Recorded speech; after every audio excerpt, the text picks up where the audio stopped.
Yeah, let's talk about China because Frank Gaffney's got me on his show every week now, talking mainly about I think the intersection between big American corporations, Wall Street, China, yeah, it's really bad. enemy within. Yeah, it's They are. this is the greatest political existential threat to America in all of American history, and we've never seen anything like it. We've never had another country inside of the U.S.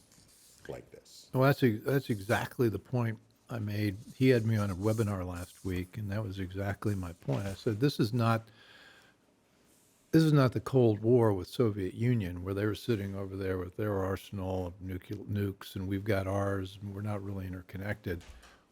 Now they've got us completely interconnected with manufacturing, and then Yes. they've also got us interconnected with elite capture. Yeah, and they're inside all of our institutions, all Every of our single major one. institutions. Right? Every single one. So, Yeah, it's incredibly dangerous. I think also, I don't know if you want to go into it. I think the geopolitical situation in Europe is fascinating right now. yeah, let's talk about Never that. seen anything like that in our lifetimes. I think Ukraine is very nuanced. I'm really just skeptical of what's going on there. And And I have a friend who was in Russia and Ukraine for over a decade. So he knows. yeah. See, now I have a kind of an emotional connection to Ukraine. Both sides of my family, Jewish Ukrainian from Odessa. Well, sure, then. So there's that feeling. The thing that, and I'm probably more pro-Ukrainian, but I hate the idea that we're going to sacrifice the American economy for Ukraine.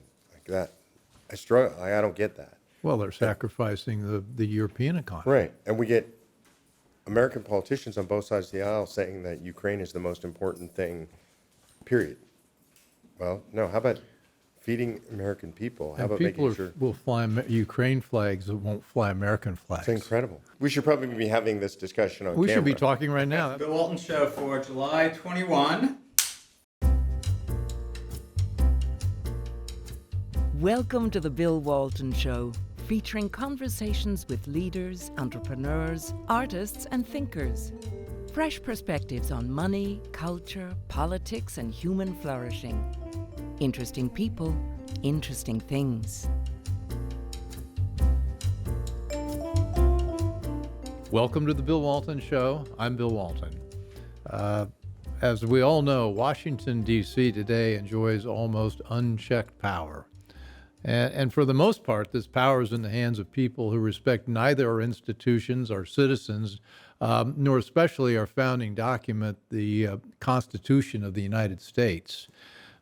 The genius of the founders and the genius of the Constitution is it provides guardrails and protections against concentration of power aggregating in a few hands, which we know is the source of tyranny throughout the world and throughout history. But in the past century in America, the Constitution as drafted and ratified has been either simply ignored or, as my friend Mark Meckler puts it, creatively lawyered by the Supreme Court rulings which expanded federal power. The problem of restoring the federal government to its proper limited place is huge and some of us would say almost intractable. Yet entering the fray with a big idea is Mark, my friend. He founded the Convention of the States, which calls for using Article 5 of the Constitution to rein in the federal government's power. As most of you know, Mark also co-founded the Tea Party Patriots and was interim CEO of the social media app Parler, and has been involved in the social media wars within the trenches, firsthand leadership experience. So, Mark, welcome back. It's great to be with you. A lot of big things to talk A about. lot of big things, and I think you and I talked beforehand. We're maybe curious about China and the Ukraine. But Yeah, absolutely. Geopolitics, more interesting today, more complicated today than ever before in my lifetime, for sure. Yeah. So Article 5 Constitution, give us the primer. So Article 5 of the Constitution contains two clauses. It's the ways that we can amend our Constitution. The first clause is how we've always done it. 27 amendments, 2/3 of each House of Congress proposes an amendment. Once they agree on that, that goes to the states for ratification, takes 34 states to ratify. The second clause gets introduced to the Constitution literally 2 days before the end of the convention in 1787. The convention's almost over. Colonel George Mason stands and he says, we have a problem. We drafted a document that gives Congress the power to propose amendments, but we didn't give that power to the people acting through the states. And then he asks the question, are we so naive that we believe that a federal government that becomes a tyranny would ever propose amendments to restrain its own tyranny? Now, I've asked that question all over the country. People usually laugh because human nature, humans don't restrain their own tyranny. And so he proposes that we give this power to the states. And what happens at conventions is really unique. If you've ever read Madison's notes, everything is contentious at convention. But on this issue, Madison's notes say nin com. Those are short for two Latin words: no comment, no debate, no discussion, not one objection to Mason's suggestion that we give the states this power. And in fact, unanimously inserted to give the states the power to call a convention when 2/3 of states agree, propose amendments, and then send those amendments out to the states for ratification by 3/4 of states. So that's the project I'm working on, is to get the states to do that. So step one is to get enough state legislatures together to say, we'd like to call a constitution, a convention Right. to revisit the Constitution. How many states need to do that? 34 states, that's 2/3 of states right now. And how many do we have so far? 19 so far. And what was the kind of debate they had in those legislatures? You've been at this for how long? 9 years. 9 years, Yeah. okay. So generally speaking, there's one objection and one objection only. Well, first I would say, on balance, almost all the Democrats in the legislatures oppose it. Oppose it. And it's not on any basis of reason. It's very tribal. I think it's because, fair enough, I'm a conservative. I'm a known conservative. Most of the people who support it are known conservatives. So they object on those grounds primarily. The only substantive objection that's made, and it's made by Democrats and a few Republicans at the fringe, is that there could be potentially a runaway, what they call a runaway convention. The idea is you gather in convention. We've proposed a convention for 3 subject matters: fiscal restraint on the federal government, scope and power jurisdiction restraints on the federal government, and term limits on the federal government, including the deep state. So they say if you get in convention, it could run away and they could deal with anything. That's not true, but that's the argument. Well, there's debates about whether you can even limit the scope of that convention. I mean, you say you've got 3 things here, but it seems like it also could get opened up to anything anybody wants to throw on the table. I think that it's fair to say there are debates. I would say they're not reasoned debates, and I hate to be so harsh to my opponents. Welcome to politics. Here's what I mean by that. Look, and I think if you consider yourself a conservative or a libertarian, one of the things that we pride ourselves on is the use of reason in an argument. Yeah. And reason requires reference to history and logic. If you look at the history and the logic surrounding the idea of a convention of states, we've had 41 conventions of states in American history. That includes the 1787 convention. But these were conventions of states to amend their own constitution. They're actually what would be called interstate conventions. Okay. These are times that the states have gotten together, not under Article 5, Yeah. but to do other things as states. They commission delegates. They send them to a convention. They tell them what they may and may not do. There's never been a runaway convention in American history. So the 19 states that have approved it, are they all red states? Yes. Yeah, all of them are red states. And so I've lost track. I mean, how many so-called red states do we have in the country? I don't think we have 34. 31 states have both houses controlled by Republicans. There Really? are 2 states with split legislatures, Minnesota and Virginia. I will confidently predict we're going to flip Minnesota this session, this election.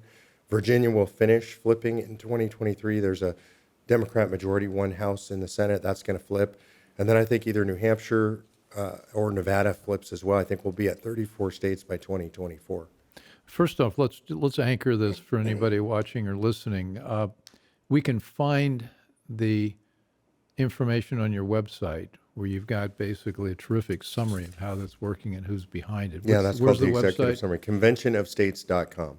Okay, that's pretty easy. Yep. Conventionofstates.com, and you've got a lot of interesting people behind this. Who are you? Mark Levin, I notice here, and Ben Carson, and Glenn Beck, and Alan West. I mean, it's a really interesting cross section of conservatives. Are there any liberals backing this? No, none.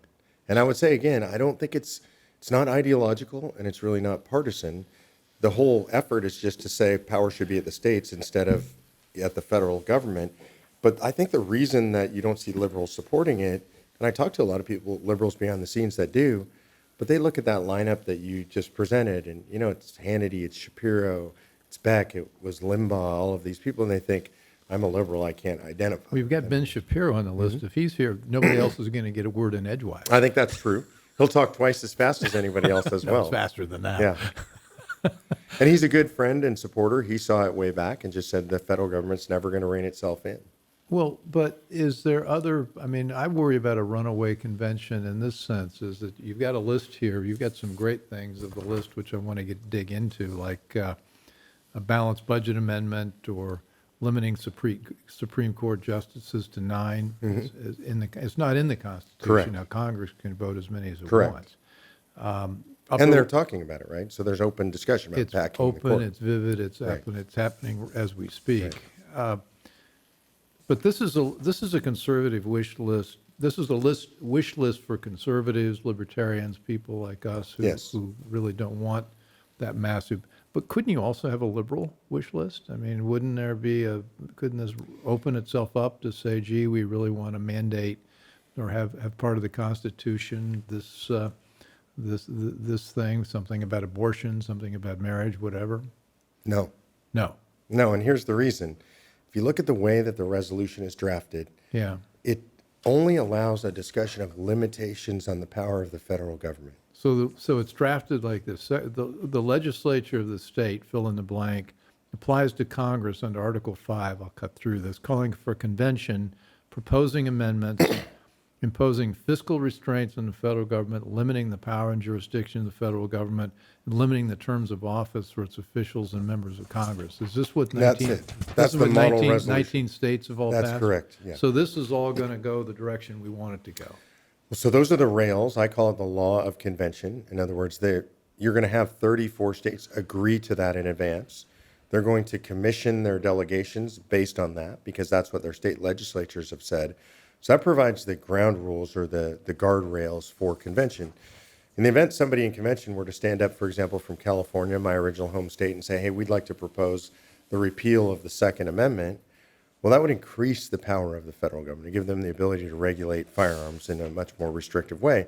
That does not fit within that resolution. According to every procedure that's ever been used in a convention, any conservative or libertarian could stand and make a motion that that's out of order. So the key phrase in here is limit the power and jurisdiction of the federal government. That's correct. That's the key phrase. That is the key phrase.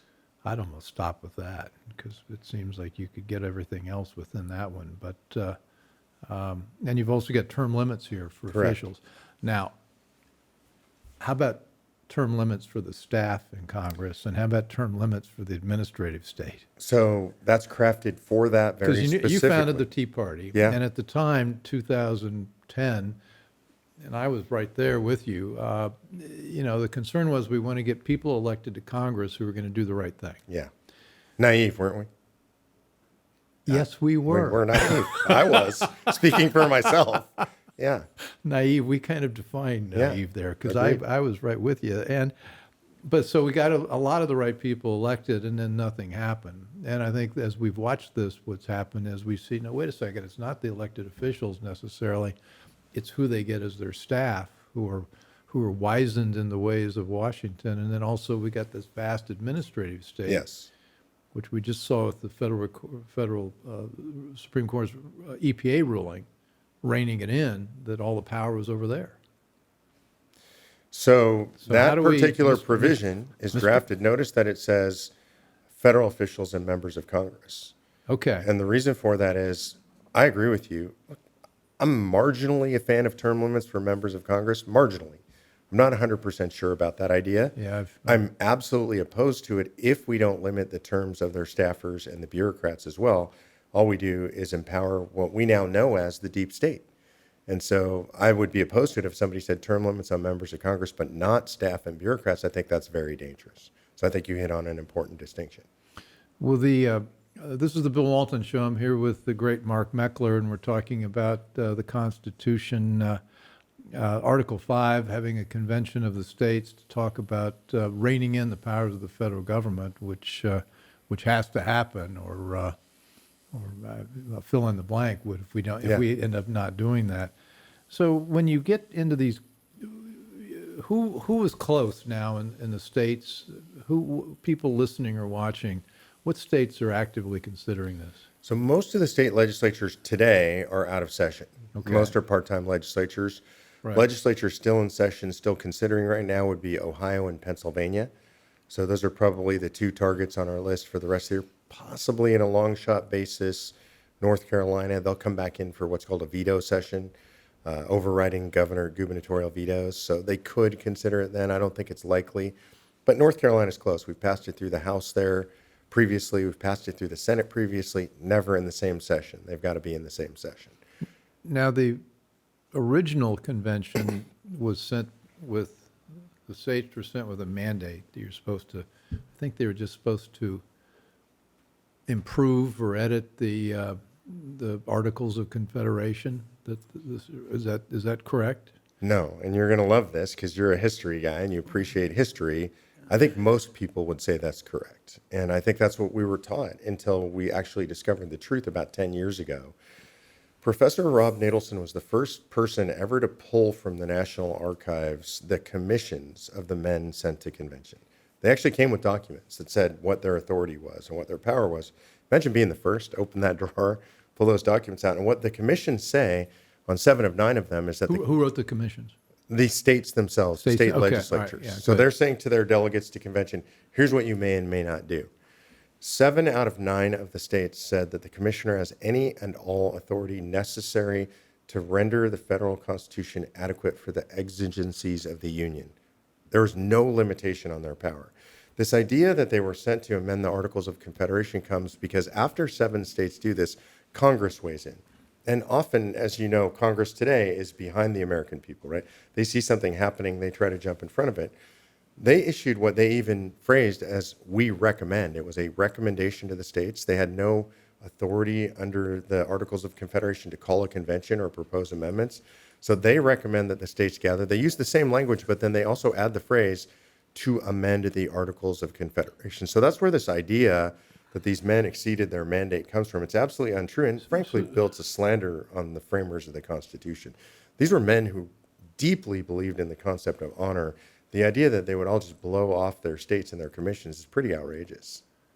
Well, I'm glad they did, but it turns out they didn't. They did not. Now, but Right. that means that the secret envelope, though, is not secret in this case because we're going to have marching orders that every state is giving their delegates. Absolutely. And it's all be identical language, and they've got to stick to this. Well, I would say they could limit that. In Yeah. other words, you could say to your delegation, we don't like term limits, so we don't allow you to vote on term limits.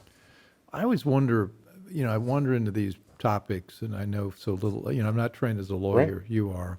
I mean, what are the good lawyers who are on the other side of this, who are philosophically aligned with us, saying why this is a bad idea? Heritage, I know, has come out and said they don't like the idea. They have not, actually. Heritage has essentially taken a neutral position. You mean I shouldn't believe what's in Wikipedia? No, definitely not. Once You know, and I went and I had a meeting at Heritage. Mark Levin was with me. Yeah. A bunch of other luminaries, Rob Natelson, Mike Yeah, Ferris. smart people. Yeah, smart people. There was a discussion that took place. Some of their scholars were there. They took no position. They said, here's some pros and here's some cons. Okay, so nobody took. So what about the people who've taken the? What are they saying? So they say that they believe that it can't be reined in, just the basic runaway convention argument. But I would add, and this is important, They're saying the convention can't be reined That's in. and correct. When people No matter what show you up, say, wherever they they can do show it. up, they show them in Las Vegas, which would be the Yeah. most fun place to That have would- it. At least I think it'll pre- be D.C. because these guys are going to decide where it is. okay. So here's the interesting distinction for guys like you and I. There are no scholars on the right of national renown who believe there can be a runaway convention. And that's a pretty audacious statement to make, but it's a fact. There are none, zero. So when you look at the scholars on the right of note, I would throw out names of guys who are on my legal advisory board. Robbie George from Princeton, I would argue the greatest living conservative constitutional scholar. He says no runaway. Randy Barnett from Georgetown says no runaway.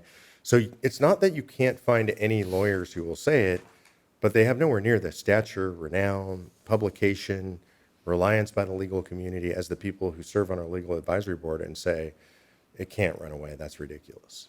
Now, how are you funding this effort? Do you have a foundation behind you that people can contribute to, or what's the what's the There are economic engine two here? entities that are involved. There's a 501c3, so that's the Convention of States Foundation, Yeah. as you mentioned. That's the educational arm of all of this, just educating people about Convention of States. And then the activist side is Convention of States Action, and that's the 501c4. And the budget is probably 80% 501c4 at this point because most of it involves lobbying state legislators. Now, this got generated when we had the Supreme Court controlled by the left. That's correct. Now we've got presumably a 6-3 majority, Five and a half. maybe 5-4. I don't know. I think there are a couple of half votes Yes, in there. exactly. We can. Does this lessen the need for this, that you've got a Supreme Court that's actually paying attention? Because we both think the original Constitution was fine Yeah, absolutely. if we'd stuck to it, Right. but we haven't. Right. And so now we need to go back in and amplify and clarify and get some of this stuff nailed down that the language of the Constitution doesn't do.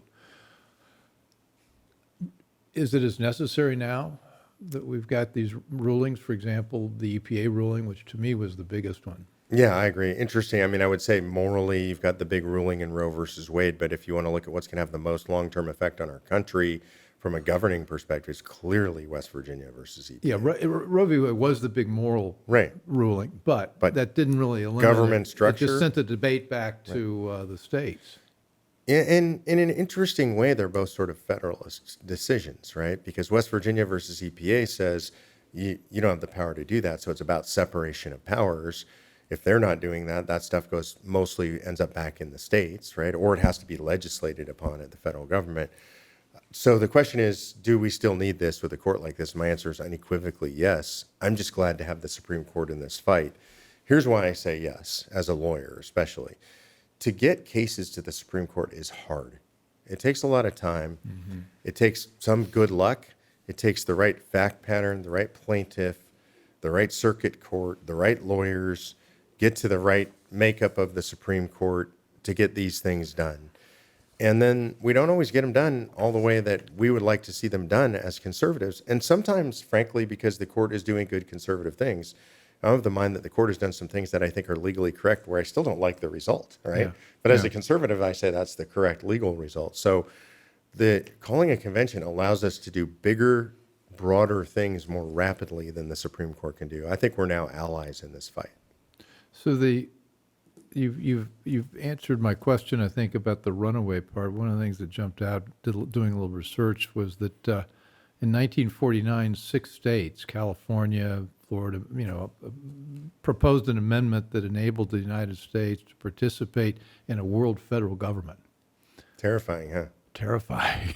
So that's not going to jump out of Well, the... so here, I think this is really important to dig a little bit into let's this dig a little in, bit because more. there have been people trying to do this through We've had history. over 400 applications in American history for a convention of states. We never reached the requisite 2/3 of applications. So Yeah. here's why I think it's important that we go a little deeper in this argument. So I've been on your show. I've been on all the shows, Shapiro and Levin and all those guys. And I always make this offer. I'll make it to your listeners. Here's my personal email address. It's mmeckler, MMECKLER @cosaction.com. The reason I'm giving it to you, if you're concerned about the kind of amendment you or I, Bill, wouldn't like, then tell me what that amendment is, just in layman's terms, not in legal terms, and then give me the list of the 38 states that will ratify it. And so I've made that offer. I'm not joking. Millions of people, 9 million, 10, I don't know how many millions. I've never gotten an email, not from the crazy person, not an email, because you can't do it. I've tried. Right, so I'll give you the best example I know. I hear all the time from conservatives, we're going to lose the Second Amendment. I'm a big gun guy. We love guns in my family. My mom was a cop. My son's a Marine. So I wouldn't put the Second Amendment at risk. And then I say, well, do you understand the layout of the states? 31 states, both houses controlled by Republicans. More importantly, you today, Bill, could carry your handgun inside of 24 state legislatures. It's legal. You could carry a long gun, an AR loaded, slung over your back into 14 state legislatures and sit in the gallery and watch the proceedings. It takes only 13 state legislatures to stop an amendment. do we really think we couldn't find 13 state legislatures to say we're not going to repeal the Second Amendment? Let me jump into that issue. I had John Lott on. You know John? Oh, yeah. I love John. He's wonderful. Well, those legislatures are actually being very self-protective because it turns out that if you have concealed carry, you're a lot less likely to have a mass shooting than if you don't. Absolutely. And I think he said some unbelievable number like 96 or 97% of the mass shootings occurred in so-called gun-free zones. Yeah. And they had a sign out in front that basically says, if you're a mass shooter, come on in. Yeah. I mean, we just saw this in the last mass shooting in the mall. That gun had a gun-free policy. That mall had a gun-free policy. Luckily, that's not enforceable there, and they had constitutional carry, and we had a young guy carrying a handgun. This was in Indiana. Yeah. Stopped the shooter. Incredible act of bravery by a guy who was carrying under a constitutional carry scheme. Can I go into my favorite? I've got a list here. It's on the website. There's a list of some of the things that Mark thinks we can do. I mean, obviously, an upper limit on federal taxes. I'm good with that. Sunsetting existing federal taxes. But my favorite is imposition of generally accepted accounting principles. Now, that just jumped out at me. How does this fit into a constitution? Well, this is really interesting to me. And for me, it's a really good idea. Well, so here's where it comes personally to me. So Yeah. in the Tea Party days, somehow I managed to be in a meeting with high-level officials at OMB, and I don't Office of Management and Budget. I don't remember how I came to be there or who they were exactly. And I was asking questions about generally accepted accounting principles. I'm a lawyer. I've done finance stuff. I understand the law. We have to operate according to those, right? Any publicly traded company has to operate according to those. And I asked them if they operated according to generally accepted accounting principles, and they said no. And I said, well, what set of principles do you operate according to? And this was the literal answer. It's pretty ironic. They didn't mean it this way. They said, well, we don't have any principles. So I was waiting. I didn't want to jump on your line. And I just thought, Principles? and I just thought, well, no, I understand that, but I meant accounting principles, right? And literally, they do whatever they want. That's how they do government accounting. I call it the Skittles and rainbows method of accounting. Like, it's just whatever you want. And so they have stuff that's black accounting, right? Meaning it's off book completely. They don't account for it. Sure. They have long-term liabilities. Imagine if you're a corporation, you're like, hey, we're not going to count the 120 trillion in long-term liability. I mean, we'll just pretend that that's never going to come due. Like, you'd go to federal prison for that. Well, our balance sheet of the United States looks a lot like Enron's balance sheet. Absolutely. Yeah. Because, I ran a public company, CEO, and you got to, it's important to get it right. But I also worked my way through business school teaching accounting, inflicting accounting on would-be accounting majors. Yeah. So this subject. I'm in. And almost all the debt of the federal government, you never see. It Right. shows up over here. If we have one place to add it up Right. and add contingent liabilities and net present value of different kinds of things the government own, I mean, our debt to GDP is not 100%. It's more like 400%. The best number that I've heard, and I used to work with Tom Coburn, and Sure, this was kind of his yeah, passion. Great guy. He said he believes that we're about 150 trillion in debt at this point, as opposed to the on-book 30 trillion. Well, that's the 30 times Yeah, there you go, 150. five. That's 5 times Yeah, 500. 5x. Yeah, that's about where it is. Yeah. It's incredible, and those are numbers that, frankly, nobody understands. I don't know what that means. I don't think I understand what a trillion means, the average person. Oh, I don't either. Right. I mean, we don't. No, it's outside of the concept of the human mind can grasp. And so I think the American people deserve to know that. It's not on their bill, but one of the things that I would love to see is that people should have to pay their income taxes. They should have to pay them, write the check. Well, Milton Friedman came up with that in World War II. Absolutely. I love Milton, but that was a huge blunder. Explain why he did that. You already know. I don't know the story. Well, he was in the price board or one Right. of the agencies that was trying to win World War II, and they were looking at collecting taxes, wanted to make sure everybody paid, and he came up with the idea, well, let's just withhold the I didn't know it came taxes from from your paycheck. So now people have no idea.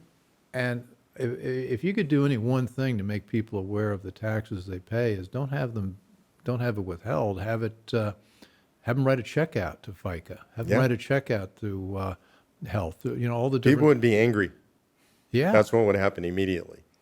Well, so let's put that one in the Yeah, I like it. no federal withholding on your paycheck.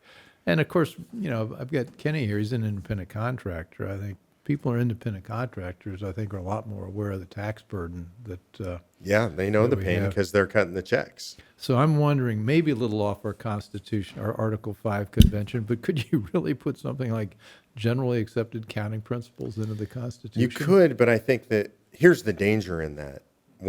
If you say GAAP accounting, that seems simple. Well, the danger is those guys up in Connecticut Yeah. who are not conservatives. Right. And you know how complex that is too, right? When you say generally accepted accounting principles, it sounds simple. So I think in that case, could you do it? Maybe, but the devil's in the details. What does that actually mean when you say that to the federal government? And I don't think you could actually impose the exact same standards. It's a different thing when you're talking about a government. As much as I love putting the federal government into the GAAP world, I think it's really fraught. I would take this one off your list. But Well, you can come to convention as I'll a delegate come, and I'll argue weigh against in. that. Yeah. Now, what about the limiting Supreme Court justices to 9 members? That's right on the table now. Yeah, I think it's right on the table. I'm not even saying 9 is the right number. I think there needs to be some limitation on the process. Right. Simply so that you can't have Congress just pack it. Here's another scheme that I've heard a good argument is potentially no adding justices to the United States Supreme Court unless a supermajority of the states agree. Right, so I think that's a different way Put the power back to the states, Yep. not in Congress. Exactly. I think that's the right way to do it. So if you want to change the number, let's go back to everybody and say, what do you think that number ought to Correct. be? That's a fair way to do it. This is the Bill Walton Show. I'm here with Mark Meckler, and we're talking about Convention of the States and reining in the power of the federal government. And it seems like a good idea. When I first heard about it, I was kind of in the runaway camp where I thought, gee, we get everybody together, we're likely to end up with a worse constitution rather than a better Right. constitution. You don't think so? No, and look, I think fear and skepticism are the natural approach and the correct approach. Right? I just think when you talk about something like this, anytime you talk about, I would say, big transformational ideas, I'm a conservative, and that means my first response is going to be, I don't know. We've got this incredibly beautiful document. Here's the thing about that document, and I think we opened the show with this, we don't have that document anymore. Right. If we did, I would say, no, leave it alone. Even imperfect, leave it alone. If you were to order a United States Constitution today from the government publishing office, you can do this. It's about $130. It doesn't look anything like the pocket Constitution you might think of. It's over 3,000 pages. It says United States Constitution on the spine. Yeah, I know. You're looking surprised. It's unbelievable. Yeah, this is first I've heard of Okay, it. so you get it, and what I've it got contains. my little pocket guide. We all have those. Yeah. Order it from them. What you'll get is a 3,000-page document that contains every case ever issued by the Supreme Court telling us what that beautiful, succinct Constitution means.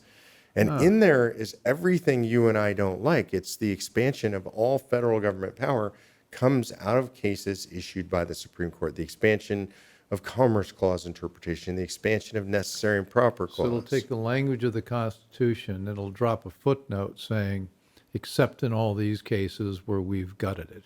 Well, I'll give you the best example Yeah. and the simplest example. The Interstate Commerce Clause, it's very simple. It says Congress has the power to regulate interstate commerce. What that meant to the founders, you're talking 1787, the word regulate didn't mean what we think of. They didn't have a federal register. There weren't tens of thousands of pages of regulation. They wouldn't have tolerated that. It meant to regularize or make regular. That's what you would find in a Webster's dictionary in 1787. Smooth it out, right? Make it easy for people. The reason for that in 1787, you have a trade war going on between New York and New Jersey over tariffs. Most of the goods from overseas are coming in through the port of New York. They impose tariffs and then they get shipped to New Jersey. New Jersey said this is unfair, right? And so they're going to come to military blows. So in convention, the men there said this is not going to work. We've got to give some power to Congress to smooth over interstate commerce. By the way, commerce in 1787 doesn't mean business, which is what we think it means. In 1787, it means the shipment of goods. So narrow regulate power. meant make regular or to make Smooth. easy, smooth. Yeah. Okay. And then commerce meant the shipment of goods. So the power was make smooth the shipment of goods across state lines. In the 1930s, there's a case, Wickard v. Filburn in Ohio. There are limits on how much wheat you can grow, and the power comes from, according to the federal government, from the Interstate Commerce Clause. And they say if to this farmer, he grows wheat, it's for his own consumption. The federal government says, you grew too much wheat, we're going to penalize you. And he says, wait, you can't do that. I didn't buy wheat on the open market. I didn't sell wheat on the open market. I'm certainly not involved in interstate commerce. And they said, exactly, the Interstate Commerce Clause. So the farmer's baffled. The Supreme Court agrees. And this is what they say. Well, the farmer, because he didn't buy wheat on the open market, affected interstate commerce. Oh, my God. So the ruling actually says, and this is insane, this is what you're thinking, this Because is it insane. didn't affect the demand curve. It was in effect. So what does that Yeah. mean? It means if you don't do something, you've done something, and Congress can now regulate you. So this is where the explosion in the interstate commerce power comes from. So this is why Shakespeare said, first, let's kill all the lawyers. That is correct. He was right. As a lawyer, I might lose on that one, but he was correct. But I want to jump to this one. This is a segue to something else I want to talk about. They didn't really mean it the way we always say it. It was written that it was part of a scene where somebody wanted to grab all the power without law and to become a tyrant. Right. And so the first step was to kill all the lawyers so he wouldn't have anybody in his way. Right. No legal law. niceties, no Right. law, Right. no law. And that's, I've said I'm not a scholar in this, but isn't the United States the only one that has a true founding document like the Constitution? I mean, we've written constitutions Yeah. for people based on ours, but it was superimposed on an already existing country and wasn't the founding Right.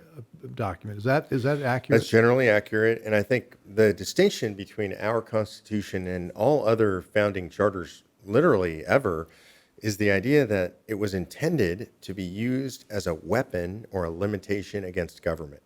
It's not a charter of rights for the citizens. We get our rights where they're inalienable. They come from a creator. We have them inherent as human beings. And what that document says is these are the limitations on what government can do. It was intended to be wielded against the government as a limitation, and that makes it wholly unique in all Huge. of history.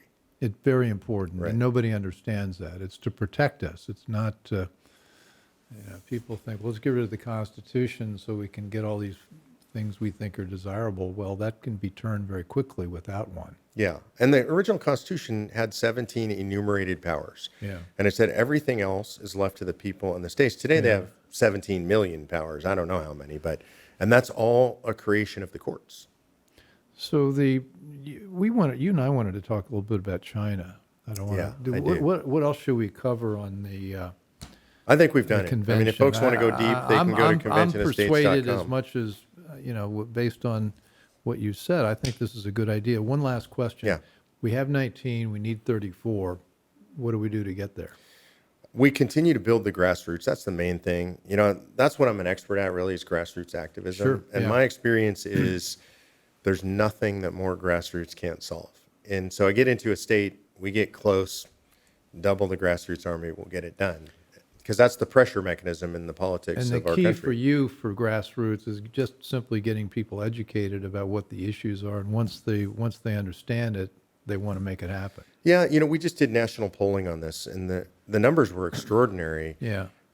So I say Republican opposition to this is fringe. I've always said that. And the number was 6.7% of Republicans are opposed to this. Opposed. That's definitionally fringe. Those are the people who make the strident runaway convention argument. And so that's just a fringe. 50.2% of Democrats are in favor of this. 2/3 of independents who do not affiliate with other parties are in favor of it. I don't know any other issue in the body politic where there's this much unity. Now, to be fair, most people you say convention of states, they don't even know what it is. So the way we asked the question is we said, calling a convention of states for the purpose of the three things that you read earlier. And that's where you get these incredible unifying numbers across the board. So China. Yeah. We're both worried. Yeah, I'm very worried. We're worried because they seem to have infiltrated all aspects of America. And they've been at it for 10, 15, 20, 30 years. And that's part of an explicit strategy. Yeah. You know, there's a lot of reasons I'm worried. So I grew up at the end of the Cold War. Reagan was my first vote. And so, you know, I considered myself kind of like the Cold Warrior, loved Reagan, loved what he did to bring down the wall. And I actually thought, okay, well, that's the end of communism and Marxism in my lifetime, at least. It was hard to believe that we would face that again. I didn't understand the rising threat from China, which existed back at that time. Probably one of the biggest geopolitical mistakes in modern history, certainly, is Nixon and China. I think it's fair to say nobody knew that at the time, but in hindsight, it's certainly a mistake. This rapprochement with China and saying we're going to bring them in commercially, and that's going to make them into some proto-democratic state, it hasn't worked out. They've actually invented a new, I would say, more appealing form of communism that's really dangerous. It's infiltrated our country, and I actually think at the highest levels of our government and our institutions, there are a lot of people who admire the Chinese model, who wish that our government had that kind of totalitarian authority. Well, you know, there's stories. It's not only our government leaders, but it's our business leaders. Yeah. And our Wall Street leaders.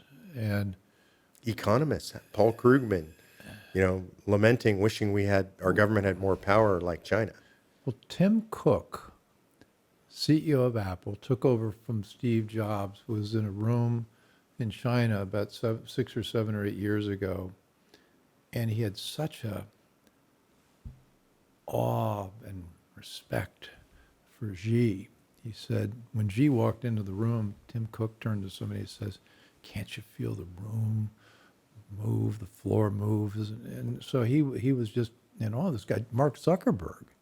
You've heard about Mark and his unborn baby? No. Mark's over there at a reception. Xi is there. Mark's there. Mark's wife is there. She's expecting a baby. And she asked President Xi, the head of the Chinese Communist Party, would he name his child for him? And Xi said, well, that's a lot of responsibility. I don't think I want to do it. I just don't think he wanted to be associated with Mark Zuckerberg. Well, you got Xi showing more discretion than Mark Zuckerberg. Yeah. Now, I believe that's a true story. It may be apocryphal, but it sounds about right. Yeah. And then Ray Dalio, who runs Bridgewater, he's huge. He's one of the biggest hedge funds in the world. He's in awe of the Chinese way of doing things. And, you know, we start with our rights from God. Right. And we decide to give some of them to the government with enumerated power, but we preserve our rights from God. That's not the Chinese model. No, and you know what? I think you bring up something interesting that goes to something deeper in human nature. So the people that you mentioned, when you mentioned Cook or Zuckerberg or a lot of the guys that you know from Wall Street, so much money, they have so much money, so many assets. That's not the game anymore, I think, for a lot of these guys. They don't need more money. They don't necessarily even desire more money, but it becomes a desire for power and control, the ability to reshape the world according to the way you think it should be. And so I think when they look at Xi and they look at the Chinese Communist Party, it's successful in a capitalist sense, right? An incredible amount of money being generated. Well, up to a point. I think that could be changing. No, I think it is changing, but I think this is how they've seen it. But then Xi and the party control all of society. And so there's an appeal to human nature in that kind of power and control. And that's the bad part of human nature. That's the fallen part of human nature. Well, that's the bad, coming back to our Constitution, that's the part of the fallen human nature that the founders sought to protect ourselves from. Right, and so now we have a bunch of our leaders who actually don't acknowledge that that exists. I think there's a fundamental difference between left and right in America, if that's the right way to describe it ideologically. Yeah. And it is the perfectibility of man. So if you're a believer in God, then you understand that man is sinful. I think that's human experience, personally. I know it's my personal experience. And the left believes if there were just enough laws... AOC, by the way, is without sin. Right. See, that's because she is God in her mind, right? I really believe that. This is what... That is a problem with people who would inflict their views on us. They feel they're without sin. Total secular humanists. They don't believe in the fallen nature of man. They believe if there's just enough rules and regulations and they come from me, then everybody will be good. And that's just an incorrect notion of human nature. So China is a country that actually believes it's without sin. It is, from a state perspective, a godless nation. It is anti-God. And as I think I said during the show before we were talking, I mean, it's not like we're fighting the Soviet Union where, they had all their people lined up with the nukes and they were over here and we were over on the other side. Now the societies are incredibly interconnected. I mean, through both the economy and all the social interactions and now social media. And we've got TikTok's the most notorious example, but the Chinese are involved in all social media. I mean, you ran Rumble or Parler. Yep. You Yeah. probably saw that. It's the amount of data that they're collecting. I just heard at a cybersecurity forum an incredible thing about data collection that I had never heard before, Bill, and you probably heard this from some of the people you talk to. One of the things the Chinese are collecting is scrolling patterns. And apparently... Scrolling patterns? Scrolling patterns. So the way that you personally scroll through a website, search on the web, is as unique to you as your fingerprint or your retinal scan. Only you scroll the way you scroll. Only you search the way you search. We all have a style, and it's very individualized. If you get somebody's pattern, you can find them on the web, no matter how anonymous they are. What?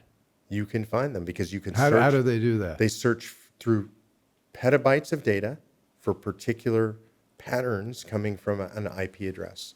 And then they can say, if they know your pattern, well, that's Bill Walton. So this is more than just identifying one ad or one photograph or one word. I mean, it's all of them taken together, and they've developed, what do you call it, a petabyte? Well, a petabyte is an amount of data. It's just a tremendous amount of data. But so it's a digital fingerprint for you. And if you think about it, when I first heard this, I thought, well, that seems incredible. Then I thought, well, when I search for something, I search the same way every time. Nobody taught me how to search that way, but I have a method I'll use when I'm looking for something. I'm going to go to certain sites first. What I dig down into is generally sequential. It's just habit. It's how I search for things. It's how I use the web. Do you know Dr. Robert Epstein? I don't know him, he was but I on know the show his a work. couple of times, and he's done all the work on Google. And his view is that's being used to influence the way people vote. I absolutely agree with that. And the influence is incredible. I think his work unequivocally proves that. And so what we don't understand, and I actually think you turned me onto a book called Total War. Is that? Yeah. Yeah. China. So I read this book on China. I kind of had a feeling about it before I read the book. Yeah. Written by some Chinese generals after about 25 years ago. And after our foray into Iraq, and they analyzed how we do things and then came up with a strategy for how to oppose us. But they're in everything. It's not just war. It's kinetic, Right. which is guns, actual guns warfare, and right? missiles and stuff like that. It's economic. Right. It's legal. I mean, they use what they call lawfare all over the world. Right. They don't believe in international treaties. The only law they respect is their own. It's what they call elite capture. Yep. So they have Peter almost... Schweitzer wrote a terrific book about that. It's just stunning the extent to which their strategies, and it's true in the United States, but they've captured most of Africa and Central and South America by getting in and providing enticements or cash or whatever for the leadership there to get them in line with. They don't have to fire a single bullet. So you're dealing with a state actor, almost infinite amounts of money in regard to this sort of a thing. So they go to people and they make people offers they can't refuse or aren't willing to refuse because it's so enticing. And I think now so many people are doing it that people think, well, everybody's doing it. In D.C., this is true, right? So many people are on the payroll of China here. It's incredible. I have a visitor down here. I've got Buddy at my feet. I love that you have dogs in the studio. You've got a great name. Yeah, so dogs in the studio, I'm always good. Buddy's envious because he can't reach the table, so I'm going to pat him down here. But do we sound crazy? I mean, it seems like we're finding Chinese under every rock. We've got this, that. I don't think we are. I think this is actually happening, and yet there are very few people that are quite focused on this. I think 5 years ago, we sounded crazy. It was still going on. Yeah. But I think now the vast majority of the body politic understands this. And even in Congress, you see moves in Congress to try to push back against the Chinese. I think this is now pretty widely accepted among the American public and in Congress that one of the few bipartisan issues is that we need to start pushing back on China. So as much as I love our Constitution or our Convention of the States, are we fighting kind of the last war with that? I mean, as the battlefield shifted, or it's even worse than abusing the Constitution? Yeah, I would say that is worse, but I would say we have to be able to walk and chew gum at the same time. There are always Yeah, I agree. multiple We gotta issues do facing both. the nation. And so remedying what ails the nation inside is imperative if we're to have the will to fight the wars outside. Now, I think of you as fighting these battles on all fronts. We're about to wrap up here. So what else? I mean, you've been involved in an incredibly interesting set of projects. What else are you doing that we got to know about? So I would say, and this is important for people to know about Convention of States, it's way more than a convention. We're building the largest grassroots army in American history. We've accomplished that now, 5.2 million people in the field. And we're engaged in elections. So literally we'll be engaged in probably 450 elections in this coming cycle, almost all at the state level, state legislatures and things like that. Also school boards. Everybody knows about the Virginia election, right? That flipped the House of Burgess in Virginia by one seat. Yeah. That one seat, the last recount, was a Convention of States district captain who got engaged in politics through Convention of States, who used the volunteers there in Virginia, 150 of them who made over 1,200 calls to low propensity voters. She won by 115 votes. So we can say that the Virginia House is now in Republican hands because of Convention of States activists out there in the field. That's going on all over the country. Loudoun County here locally in Virginia is another example. Got a call from Ian Pryor, Fight for Schools, the guy leading that fight in Loudoun County. What's the demographic profile of your grassroots? I think it's probably changing. I mean, Yes, I think about a the lot. Tea Party, and the Tea Party, Sarah was very involved in it. We had a lot of, I hope I don't categorize too many people unfairly, white, middle-aged, and older women. Yeah. Were the Oh, Tea yeah. Party. Yeah. It was highly female, but that's all changing, and it was also largely white. Now I think we're seeing Hispanics, Latinos, Asians. They're all Absolutely. entering the fray. Is that? Yeah. You're close Yeah, to it? so I would add a little bit more nuance to that. I mean, I think Yeah. back in the Tea Party days, it was skewed way older. I mean, that was a big deal, and people were concerned about that. Yeah. I liked it. You get a lot of wisdom out of gray-haired people like us, right? So that's okay. We're there. Yeah, but people were worried, like, what's going to happen with the next generation? And today, what I'm seeing is a lot of, especially I would say, 30 to 45-year-olds. And I think I would give a lot of credit for that to what's going on school boards. Now, the mama bears are angry, dads are going to school board meetings, getting involved, and then those people are starting to say, you know what, if it's this bad at school, there must be a lot of other stuff going on that I'm not looking at. So I'm seeing a lot of younger people get more broadly involved in politics. I'm super excited about that because I think it has a long tail. The Tea Party tail, I would argue, we're at the end of the tail right now. I think the Trump election was kind of the end of the Tea Party movement's tail. And so I think there's a new movement starting. I think it's broader, and I think it has a much longer tail. I love it. Let's end on a hope of a note of hope. Absolutely. I'm very hopeful. Anyway, this has been the Bill Walton Show. I've been here with Mark Meckler, who's founded so many things, and we've been talking mainly about the Convention of the States, but basically our topic is freedom and liberty here and worldwide. You can find our show, BillWaltonShow.com. Also, we're on CPAC now every Monday night at 7. Of course, you can time shift that if you just tape it and listen to it later. We're on Rumble. We're on YouTube. I don't think we've said anything here that would get us kicked off YouTube. Not yet, Not but we yet. could if you want. But anyway, we're also on all the major audio platforms, Apple, Spotify, whatever. And so stay tuned. And we also would love your comments on our website, BillWaltonShow.com. Send us your ideas. We'll put it into the hopper and see if we can't turn it into something interesting we can all learn about. And as always, stay tuned for what's true, what's right, and what's next. Thanks. You're fun to talk to. I mean, I like this is what I love to do more than anything is just sit around and have conversations like this. Yeah, me too. Yeah, at some I point- feel like we ought to go Rogan sometime, but I don't think Kenny's old legs would let him stand up that long. We would have to get him a 3 chair. hours. You know, Rein can handle it, I think, but 3 hours. I hope you enjoyed the conversation. Want more? Click the subscribe button or head over to thebillwaltonshow.com to choose from over 100 episodes. You can also learn more about our guests on our Interesting People page. And send us your comments. We read every one, and your thoughts help us guide the show. If it's easier for you to listen, check out our podcast page and subscribe there. In return, we'll keep you informed about what's true, what's right, and what's next. Thanks for joining.